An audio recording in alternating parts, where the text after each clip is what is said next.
पदार्थामध्ये त्याचं जास्तीचं जो मूल्य वाढेल, कारण सत्तूचं पीठ हे मुळात खूप पौष्टिक असतं. आशा आहे तुम्हाला आवडेल आणि तुम्ही पण नक्की कराल. बघा, आपण 3 पदार्थ केले आहेत.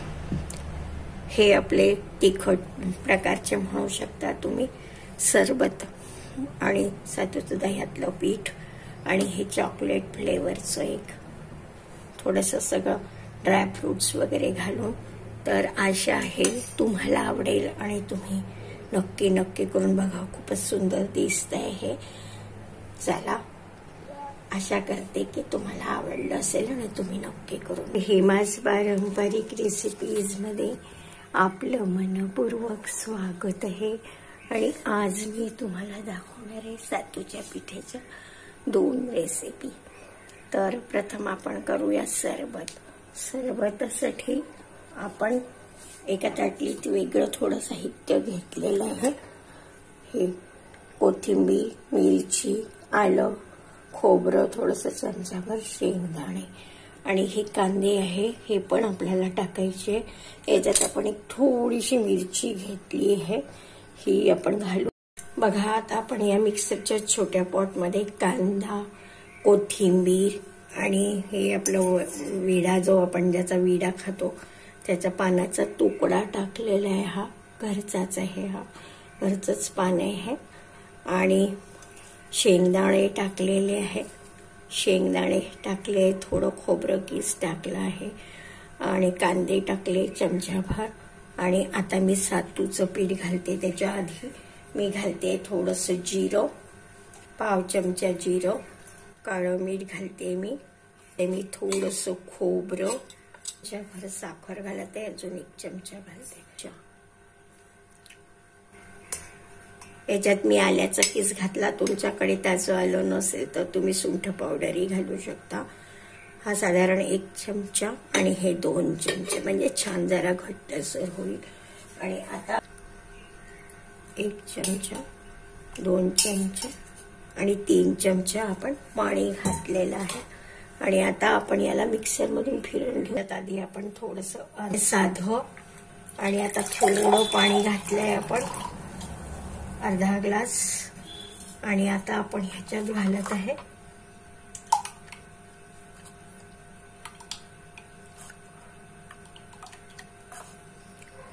4 आणि 5 चमचे आपण हे मिश्रण घातलेलं आहे याच्यात.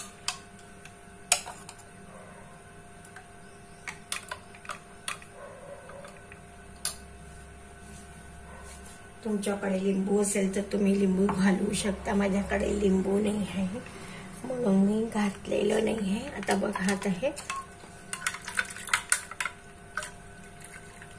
बघा ह्याच्यात कांदा आहे, म्हणजे उन्हाळ्यात थंडावा देणारे पदार्थ. जिरं आहे, धने टाकले होते मी मगाशी थोडेसे चवीपुरतं. आणि बघा, खूप मस्त झालेलं आहे हे.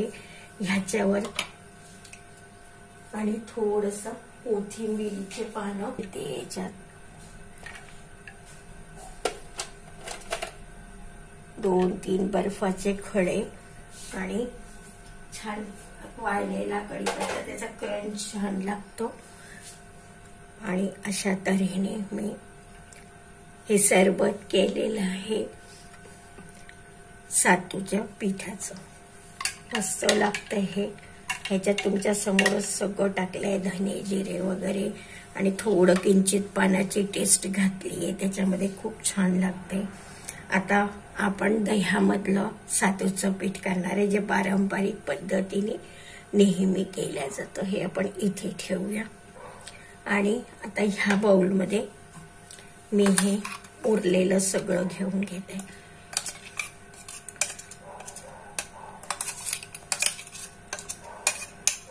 आणि ह्या सगळ्या गोष्टी खूप घट्ट खायच्याच नसतात, त्या पातळ सरस खायच्या.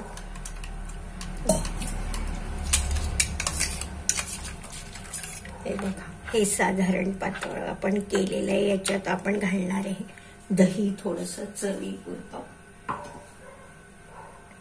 राहिलीये, तुम्हाला आवाज येत असेल याच्यात थोडंसं हिंग घालणार आहे आपण, किंचित स्वादापुरतं. हे बघा, या फोडणीत मी हिंग घातलं आणि ही फोडणी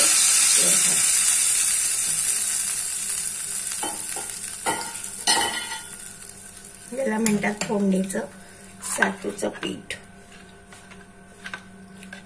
हे पण पातळसरच असतं, हे सर्वात जास्ती पातळ असतं आणि हे साधारण पातळ असतं. तर हे पण असं दिलं जातं. ज्यांना गोड खूप आवडत नाही, आता ह्याच्यामध्ये आपण थोडी कोथिंबीर घाल, सजावटीसाठी घालूया.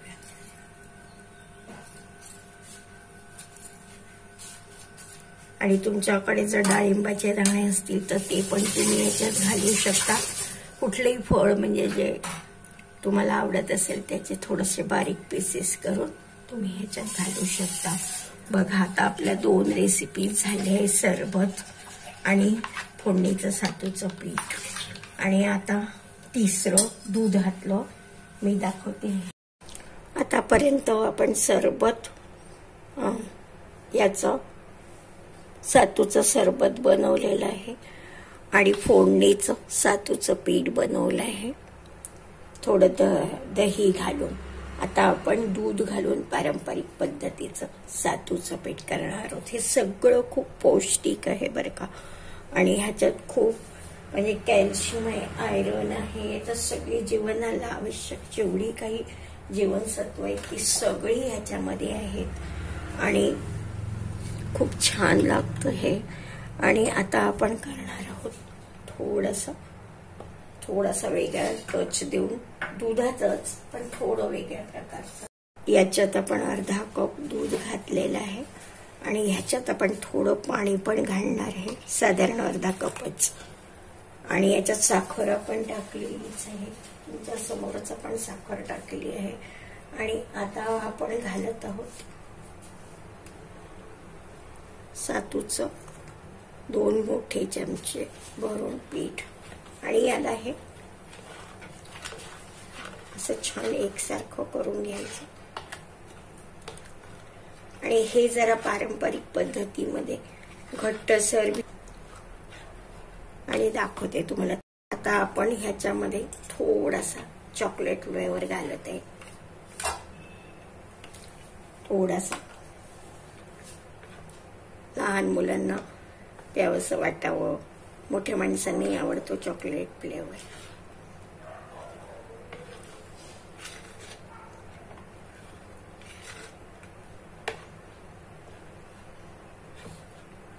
मस्त लागतो चॉकलेट फ्लेवर, तुम्हालाही माहिती असेल. गोड अजून छान गोड होतं, गोड असलेलं.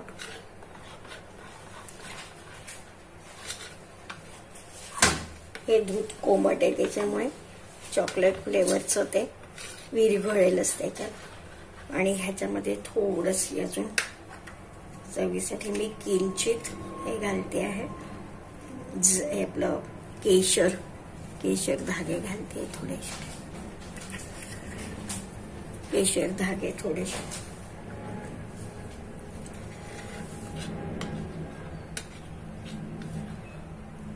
हे पारंपरिक पद्धतीमध्ये याच्यापेक्षाही घट्ट असायचं, पण मी हे लहान मुलांना सहज पिता येईल अशा हिशोबाने हे थोडं पातळ ठेवलं आहे. पण ह्याच्यापेक्षा जरा जास्ती घट्ट आहे, हे तुम्ही नोट करा. आणि याच्यात मी आता मुलांची आवडती टुटी फुटी वगैरे तुम्हाला जे हवं ते तुम्ही घालू शकता. ह्याच्यामध्ये भाजलेले केळी तुम्ही टाकू शकता. ज्यांना फळं आवडतात ते फळांचे तुकडे पण ह्याच्यात घालू शकता, एक डेझर्ट टाईप. थोडं थंड करून घेतलं की अजून छान लागेल. याच्यात तुम्ही बर्फाचे खडे पण घालू शकता, खूप म्हणजे थंड होईल ते आणि छान लागेल. अशा तऱ्हेने हे मी पूर्ण घालून देते. आता जरा विरघळायला यायला वेळ लागेल, विरघळेल पण ते दाखवते थोड्याच वेळात. बघा आता हे